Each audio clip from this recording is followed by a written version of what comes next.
So welcome everyone, and thanks for the picture. We will be sharing this picture together with a follow-up email, so you will all have access to it.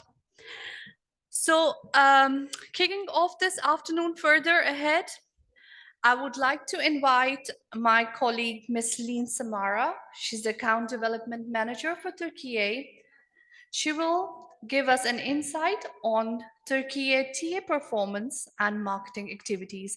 And I think that she will be giving the presentation that will answer many of the questions which was being asked in the first session. So please welcome Leen. Thank you so much.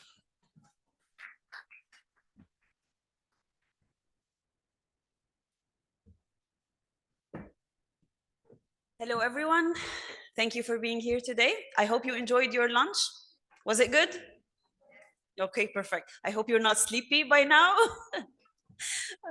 So if you are, I hope my presentation is going to be exciting enough for everyone just to feel lively again. Thank you for being here. First of all, my name is Leen Samarah. I'm the Account Development Manager for Springer Nature in the MEA region. I have been practicing saying TÜRKİYE for a while now. I hope I don't slip, and if I do, just please forgive me. We will be speaking about the agreement overview and the marketing support that we offer to outreach to researchers all over TÜRKİYE, and especially the eligible ones. I'll give you an overview of the outcome of the agreement so far and the workflows that we follow, and this might answer for your questions about how the researchers choose open access and when. So before the agreement started and how we started the conversation about the agreement, we looked into the number of publications.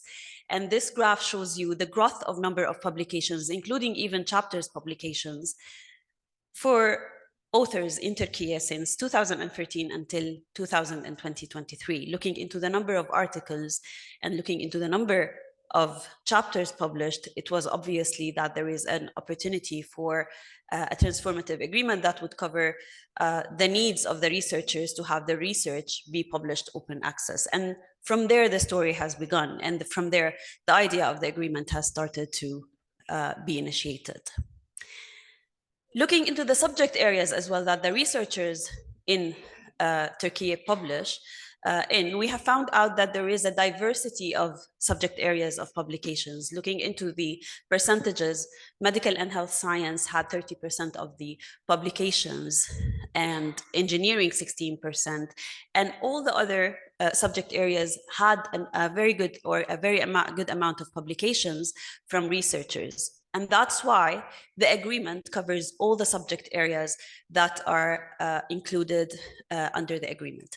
All subject areas in Turkey for the agreement are covered. There are no specific subject areas. So what exactly is the agreement, and what does the agreement offer to researchers? I hope by now you all know, but just let me give you an overview.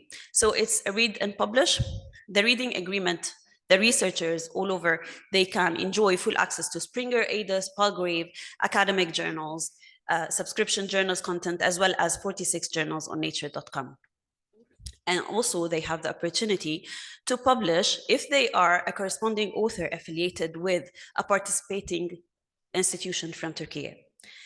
If they are eligible to publish according to the criteria that we follow in Springer Nature and you follow as well in TÜBİTAK, they may be able to publish their research open access in one of the hybrid journals that are participating in the agreement. And if they are affiliated with one of the institutions that are affiliated with the agreement is going to be taking place for 3 years from now on, or from 2024. And until this day, or actually until yesterday, we had 1,319 articles that were approved under agreement and published open access so far.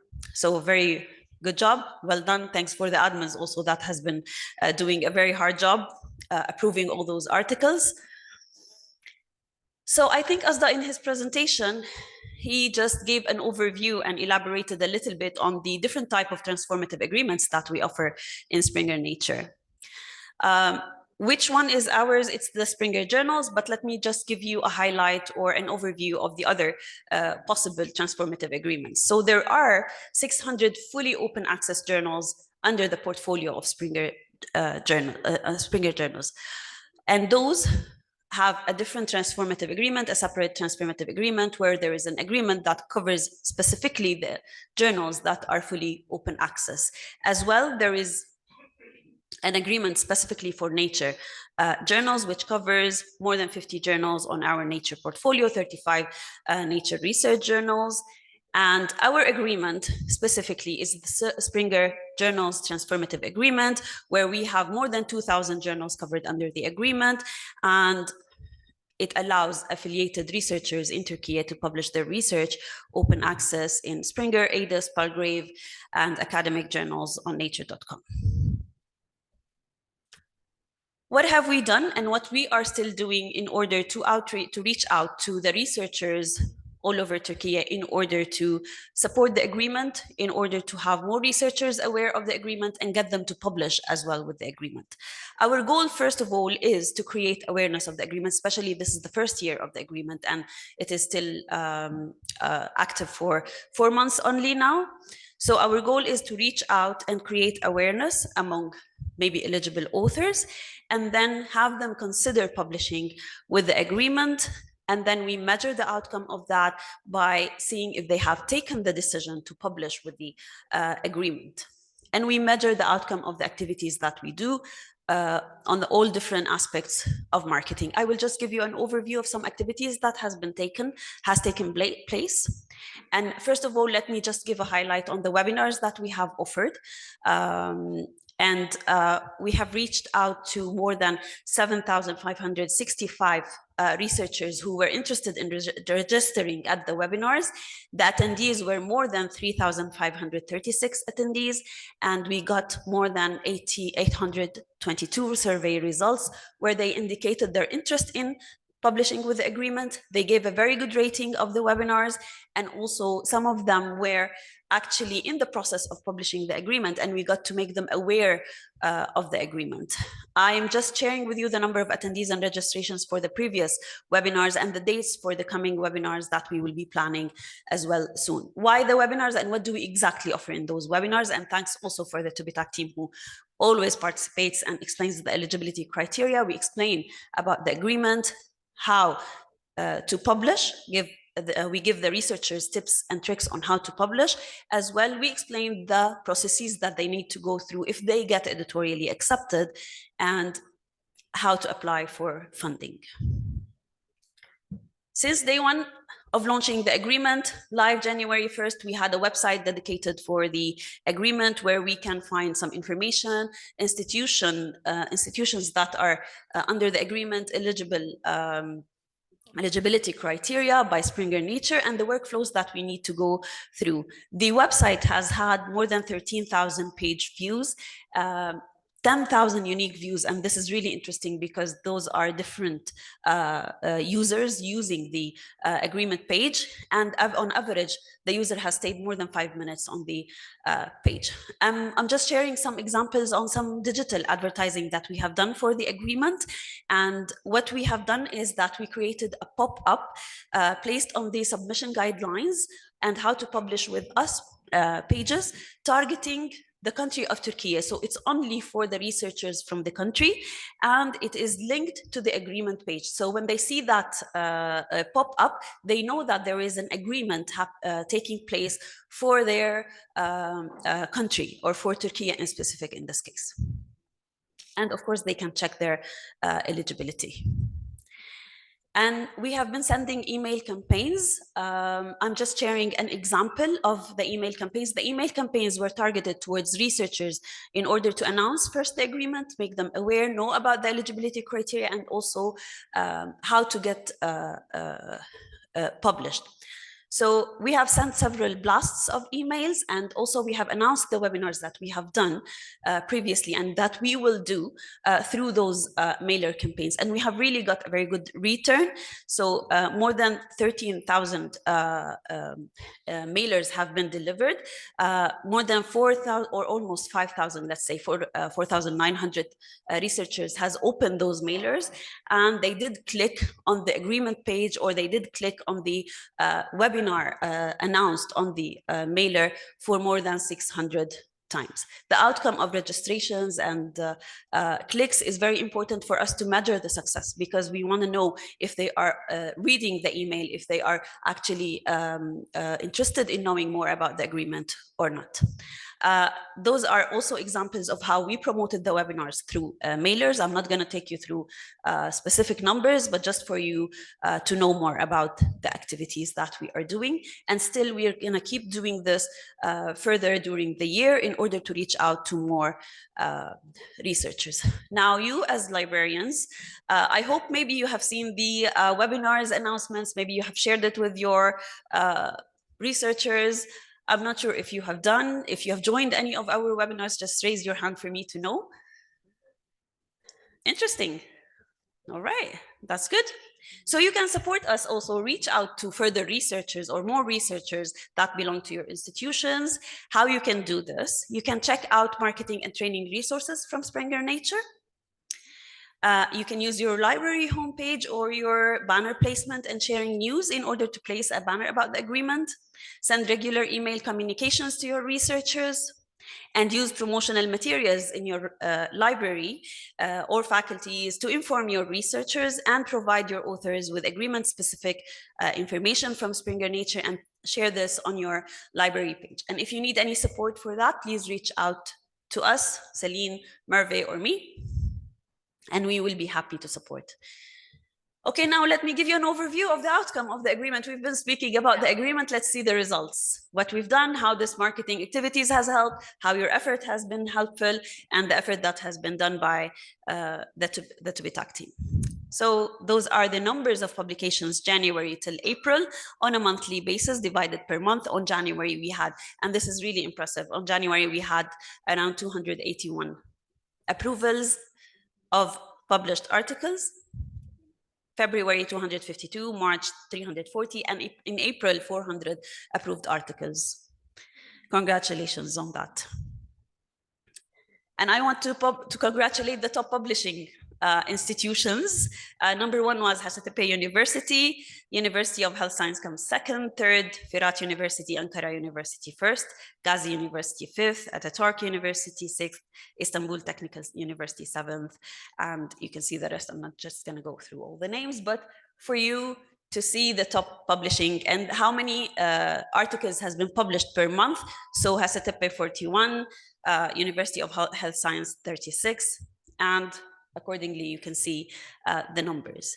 And I know that we have the research universities among us today, who I would like to welcome and thank for being here today. And also I want to share with you the number of publications and the top number of published articles under the agreement. And you can see the statistics for each university. Again, Hacettepe University was number one, and Firat University was second. We will, you can. Yeah, let me continue and we can share. And let me show you the publications by journal subject. 16% of publications are medicine, and then comes next chemistry and material science, with a percentage of 15%. So it's almost 16% and 15% percentage of different subject areas publications. So number one is medicine, two chemistry, and third is earth and environmental science. And this comes in alignment with the topics that the researchers publish in generally in Türkiye. And we all know that the most important part of publishing open access, or why do we prefer open access? Because it allows higher usage and it allows higher downloads, citations, and mentions. And I'm just giving you an overview of the global usage by journal subject area all over the world for the articles that has been published under the agreement. So most used or downloaded subject area was medicine and biomedicine, and then actually comes computer science, earth and environmental science.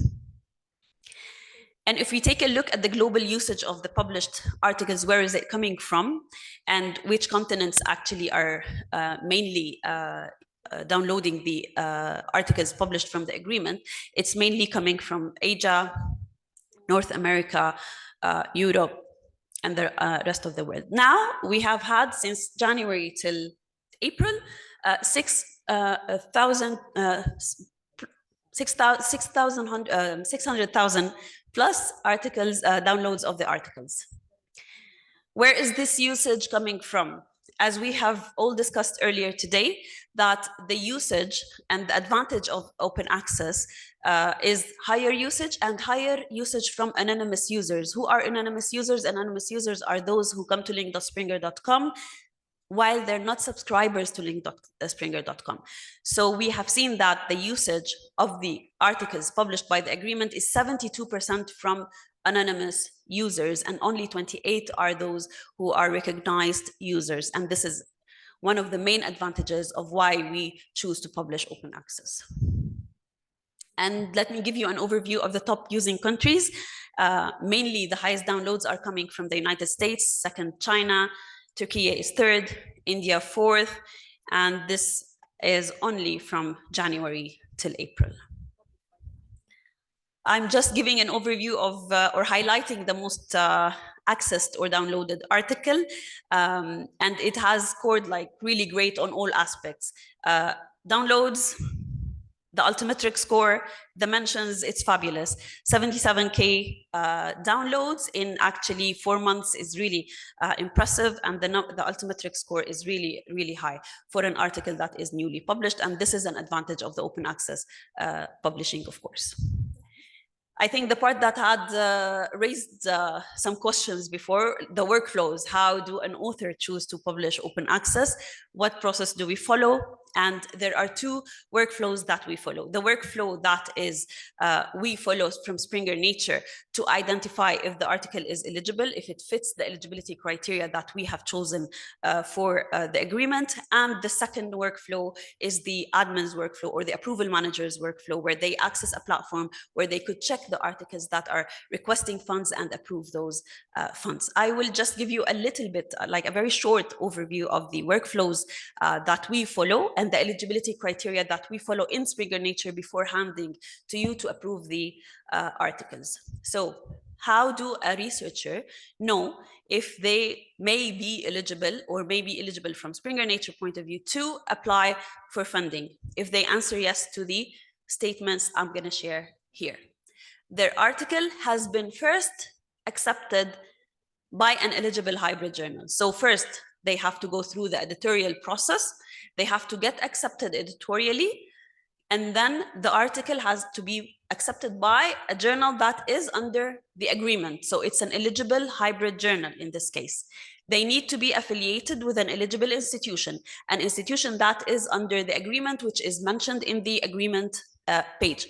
Affiliated means they need to be the corresponding author. So they need to be the one responsible for all the correspondence with Springer Nature. And the affiliation needs to be their primary affiliation. And their article needs to match these types, which are agreed upon in the agreement: original paper, review paper, and continuing education. Here you can see a little bit overview of the difference between the article types. Original paper, it's a standard article generally presenting new results, which may also be referred to as original research, original article. It has different names, but they are all original papers. A review paper is also a standard article interpreting previously published results, and continuing education is an article forming integral part of further education, usually medicinal or medical, okay? So what process do we follow to have the authors apply for funding? They need to go through the submission. The manuscript is submitted through the original submission process. It goes through the review process, all the review process here. The author cannot pick open access. The editor cannot define if the author is going to publish open access or not. It's just the editorial review, the process that goes for all. This is the submission process. Once the editorial team accepts the article, and after editorial acceptance, the corresponding author is able to identify themselves as an affiliated to a member institution. Here they receive an email that informs them found that they may be eligible for an agreement, and then they need to fill their information and then apply for the funding. And then the identification we do in Springer Nature. So we specify that there is the author is eligible for an open access agreement, and the corresponding author identify themselves as identified with a member institution. And then we check the identification. And then we send the request to the approval team from TÜBİTAK. So the approval managers here, they check the request of funding, and then they either approve the article according to the eligibility criteria by TÜBİTAK, which Zafer Bey will be explaining in a bit, or they can reject the article. After acceptance, the publication takes process. So the author journey after editorial acceptance goes as follows. Once an article has been editorially accepted, authors will be able to identify themselves as being affiliated with the relevant institutions. Once their eligibility is confirmed by the institution or by the approval manager, we will be publishing open access. In case of rejection, so what would an author do if they are rejected? The good thing about hybrid journals is that they can choose to publish subscription modules without paying any APCs.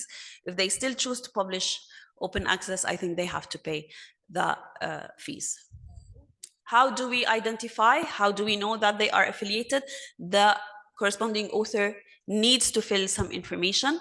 After article acceptance, they receive an invitation to complete the publication process for the article, and the author is able to identify themselves. Okay, so they select their institution, they write their email, which is an institutional email, could be not, but if they have an institutional email, they can choose to, and the IP recognition of their institution. We look into those information. If it is under an agreement, if it fits an agreement, then we send the article for approval by the approval managers from TÜBİTAK. And those are some point of contacts for you. If you have any questions, you can either ask OA verification team, you can ask me, you can also come to Celine or Merve, they can support with those questions. And if you have any questions for now, please let me know. Please.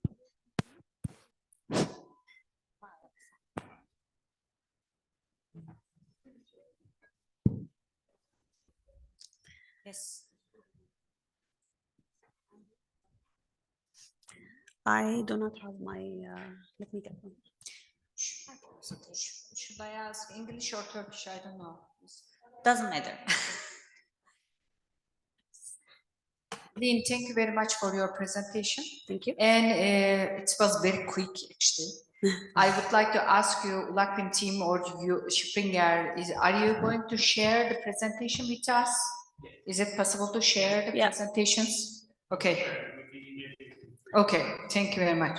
And I have several questions. This is the right presentation to ask or not, I'm not sure. Yeah.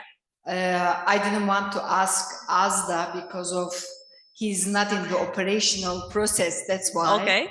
I prefer to ask you directly, guys, actually, because you are doing the whole processes. Actually, one is within the, it's very nice to see the Turkish institutions, allocations and statistics. It's very useful for us. We can learn more about it later on through the Ulakbim. They are very helpful to us for such as statistics, thanks to Ulakbim. And as I see, if I'm not wrong, since January to now, over 300 articles already published by Turkish institutions. But the allocation, it seems, what is the right word for that? I don't know. Let me change a little bit word. Yeah, there is a quota, as I know from Mirat Bey presentation in the beginning. So it seems quota will be finishing in a couple months, as I see it, which is very good to see that there is lots of articles written by the institutions. But I would like to know the quota allocations through the institutions, because as I noticed that medicine school institutions are using heavily than the others. Of course, I am sure that ULAKBİM is going to do the fairly allocations probably for the institutions, but this quota seems not to be sufficient until end of the year. Yeah. So that's why my first question was the quota allocation actually within the institutions. Let's answer this first, maybe, and then we can, So we saw these stats in the morning today, first time, and we realized that medicine schools, the universities with School of Medicine are heavily using the quota. We will discuss this internally. The original plan was really to cover for the whole year, and then we'll look into increasing the quota. But that is something that requires approval outside ULAKBİM, so we don't know whether we can increase the quota right now. But we'll actually look into allocation and discuss this internally. So far until now, we actually discussed this as a first come, first serve, so that it will be equal access. But yes, there is some, because of popularity, as Asta also mentioned because it's popular, because we publish a lot, our quotas are running out, so we'll look into it and try to make an adjustment. Thank you. And because usually some institutions in Turkey comes after the summer or during the summer they do the research because teaching process is also very heavy on our lectures in our institutions. That's why sometimes it's changing periods of time. And my second question is there any calculation or any statistics you are looking closely to that you are always showing I saw in Asda presentation and other lady presentation and your presentation, numbers is very heavily we are seeing. For example, articles numbers, downloads numbers, okay, it says some things. But what about the citations? I would like to see specifically at the end of the year, I am planning to share the ideas or ask to ULAKBİM. Of course, we use it very heavily. Usage statistics going high every day. We notice that. And number of articles SC, I don't know, according to last year, is there any statistics according to previous years and now this year's? If you have, you can show us this affect us in a positive way or negative way, the transformative agreements. Of course, APC, no APC costs, it's affect us a positive way, just I am thinking. But the citations relations, I just wonder, according to these numbers, of course, citation comes later on, but are you, as a publisher, are you look into not only Turkey conditions, do you look up really closely to other countries' agreements who comes to sign the contract before us? Have you ever checked the relations between the citations and the agreements and the number of articles and downloads, of course, increased? What about the citations? Is it? Let me divide your question into several aspects. First, we look into number of citations. In specific, we didn't include the citations for now because it's too early to calculate the citations. There are a very good number of citations, but usually we do not include it in the first quarter or after 4 months because it will be not fair.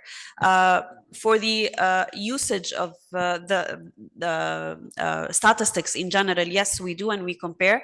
And also Khalil can explain further on citations, correlations, and if we look into citations when we... So usually at the end of the year, we have a comprehensive report that is sent to all the transformative agreements clients. During that, in that report, we will be pulling, specifically as you highlight, citation do take time. So we do include in that citations as well. We do altmetric attention as well. So in addition to usage, the usage, we are displaying it now because it's the most easiest one to report and this one, the quickest one to highlight. And it emphasizes how fast open access usage is available, despite the very little time. We're talking Jan to April. The article that had been published had 620,000 usage and download. And we have seen that they're coming 70% of them coming from anonymous users. Our usage are also very similar. Yeah. So high. Yeah. Just we want to see the, according to this usage, what is the impact of this? Of course. The idea is, as you said, the citations that is being taken into consideration, but we usually report to them at the end. We do have the highlight on, we did have for the 4 months that we had for the papers that was published, we did pick up around 120 citations on them. Citations usually do take time. But we will have it a better view it towards the end in the report that we will be providing to TÜBİTAK. It will have a full year usage and impact in terms of citations and also altmetric attention. So these data we do provide them for review and we do take in consideration. And for the previous ones, we have seen also for all of our previous agreements, like the data reported by Natalia, the fully open access has always had a higher impact, both in terms of altmetric attention, both in terms of citation, both in terms of visibility across the world. So the impact in many reports that we have highlighted, including some of the white papers highlighted by Natalia and the research pinpointed, prove this positive report, and we will report on them. But usually we have a full comprehensive report that is sent at the end of the year to really have enough time. Specifically, as you know, citation do take time for it because it's a paper that's published that includes citations and that is citing as in the head's bibliography the papers that are published. So it takes time to. But despite that, in very few time scale, we have already 120. We see for the papers that has been published already, mainly the ones in the earlier in the year, we already see 120 papers have been cited from these specifically. Ve hani şu ana kadar 4 aylık periyotta yayınlanan makalelerin aldığı atıf Muhammed'in de söylediği gibi 120 civarında şu an. Altmetrik verilerde 6000'in üzerinde. Bunları da tabii ki çok yakından takip ediyoruz. Ama sizin de belirttiğiniz gibi atıflar için belli bir süre gerekli ve yılın ortasında ya da sonunda yıllık raporlarda yine bunlar TÜBİTAK'a raporlanacak. Sizlerle de dilerseniz yine paylaşabiliriz. Natalia, would you like to say? No, I was just going to say, because you asked whether there was something, from other transformative agreements. So that is something that's going to be pulled together this year. It's more complex to compare like for like on a subscription article against an open access article with the citations, but it's something that we're looking at how we can pull it together to give a fair view across the various transformative agreements. A lot of them launched in the last year or two, so they're probably not going to be used in this. It may be the older ones to show that, but it's certainly something that is, of course, an important metric. Yeah. Just last question. Are you calculated as a developing countries or what kind of treatment you are? You picked the Turkey as a developing countries because you mentioned in your presentation different treatment to developing countries slides I saw. And do you treat us as a developing countries or what kind of? In what sense?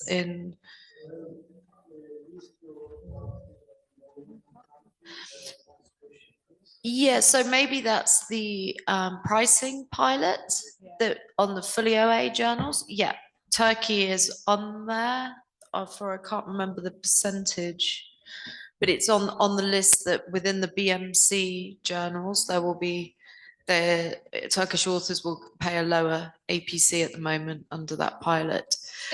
But according to World Bank, Turkey is not on that, on the lower middle income. Really? I don't think. So, and because you divided the APC, I just wonder the APC cost for, there is a three different category. One is original paper, review paper, and continuing education. Yeah. So APs is probably different for these three categories. Is it same or not? It's the same. Is it same? For all journals, is your AP is same? For the agreement. Yeah, All for journal titles, original paper, review paper, and continuing paper, APC cost is same? Yeah. Yeah. Okay.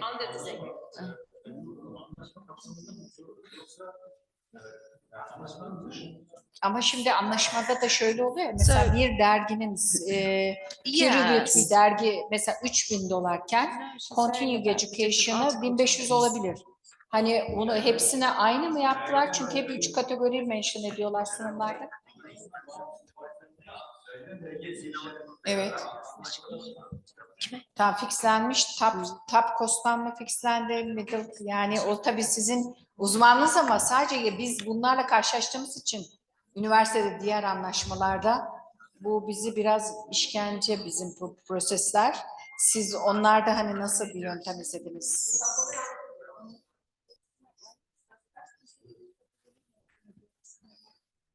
Daha önceki yıllarda yani open access olarak yayınlanan dergilerde ortalama Türkiye ne kadar APC ödediyse ortalama ama o ortalama baz alındı ve bütün konuşmalar ve görüşmeler o ortalama üzerinden yani işte yürüdü. Bunların hepsi aslında bir değer, yani tartışılması gerekiyor bizim ve kurumlar arasında.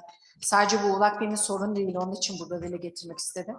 Bizim şu anda yayıncılarla yaptığımız anlaşmaların hepsinde her derginin ücreti birbirinden farklı.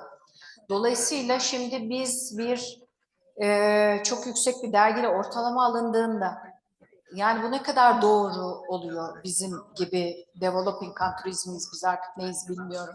Onun için bu anlaşmaları yaparken, because we are already translation. Yani biz ülke olarak yani çok zengin bir ülke değiliz ve kaynaklarımız çok kısıtlı. Bunun için iyi ki Ulak var, kurumlara yardım ediyor. Bizim için çok insanüstü bir çaba sarf ediyorlar.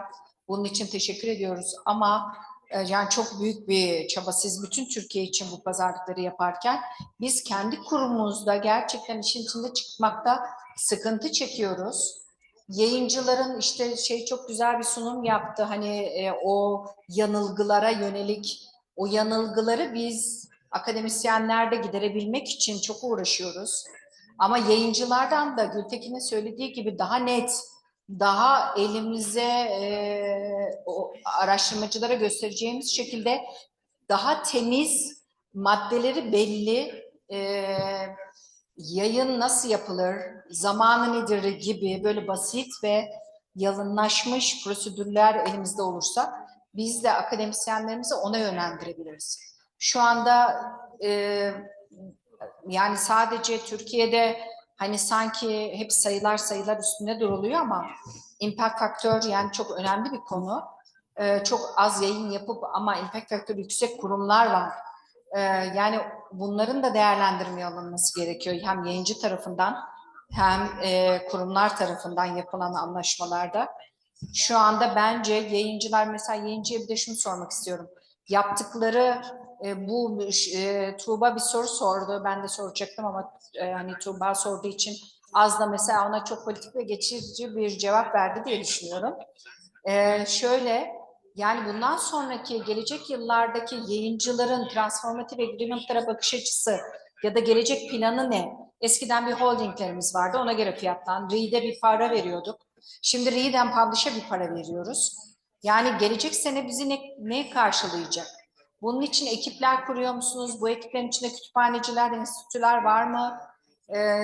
Yani bu yayıncılık sektörü nereye gidiyor ve biz eriştiren insanlar hizmet sektörü olarak nasıl bir eylem planı, nasıl bir yol haritası bizi bekliyor bilmek istiyoruz ve bunu yayıncılarla beraber paylaşımımız olduğunuz için beraber hareket etmemiz gerektiğini düşünüyorum. Teşekkürler. Thank you so much. So many points. First, I would like to raise the question of the APC.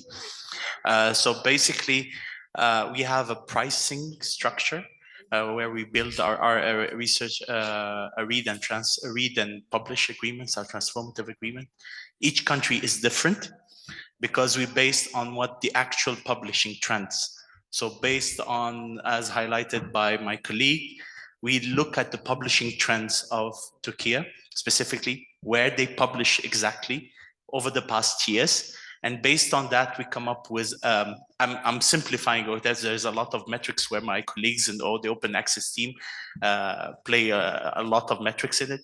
But to simplify it, it comes to an average based on what Türkiye research community is publishing.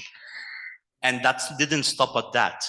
If you remember, as the highlighted in our initial calculations, we are transforming the existing revenue that TÜBİTAK is paying, the existing revenue that TÜBİTAK, the existing fund that is paying, and we're transforming that into a read and publish.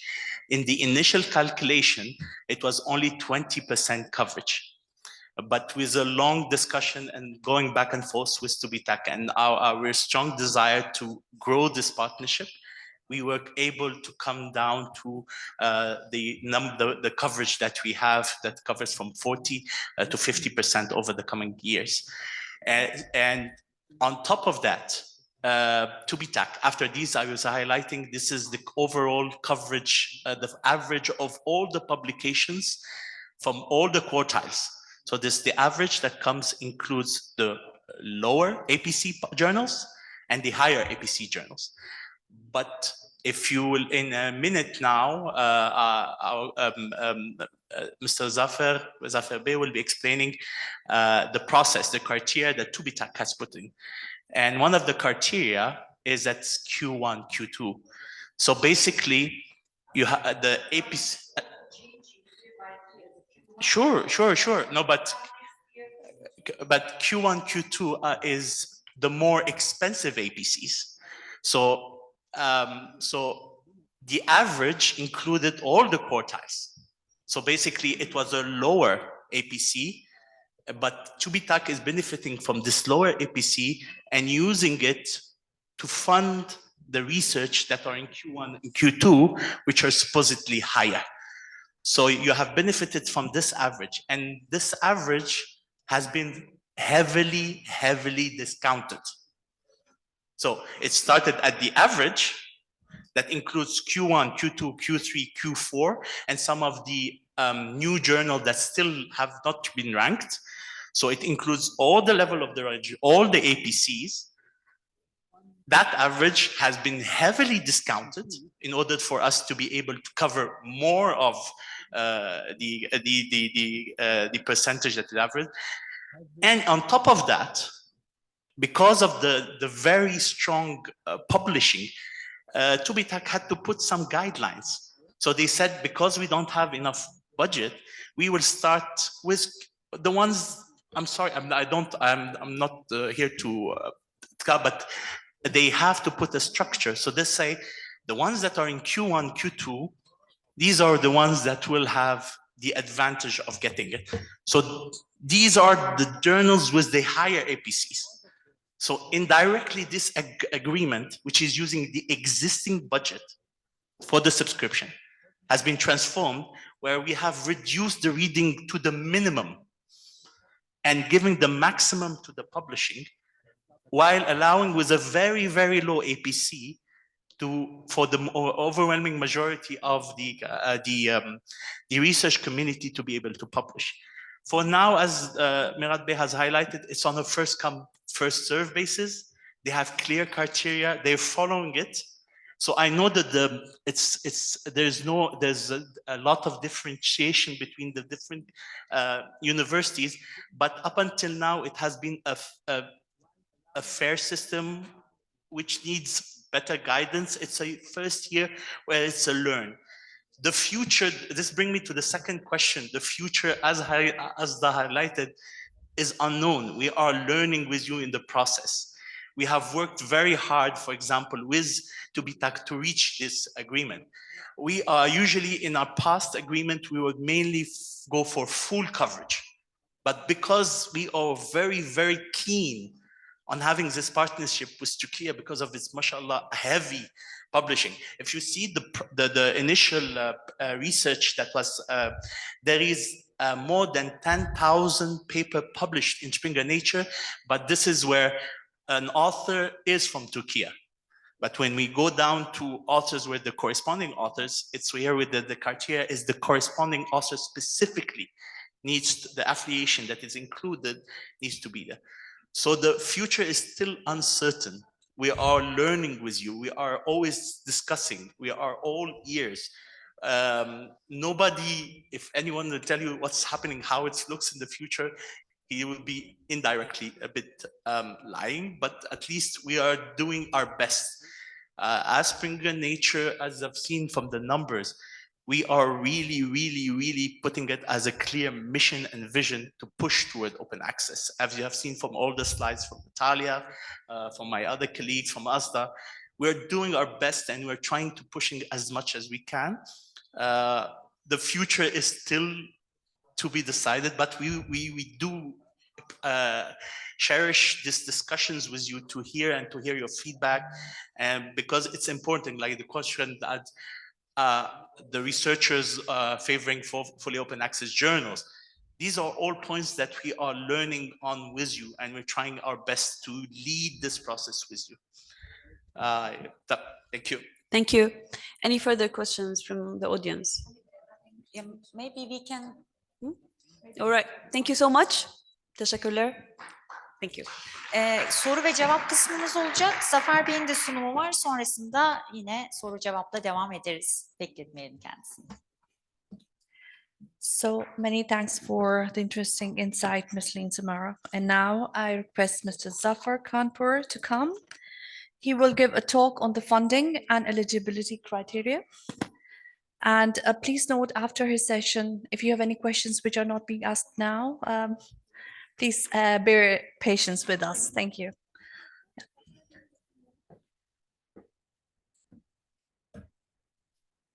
Thank you very much.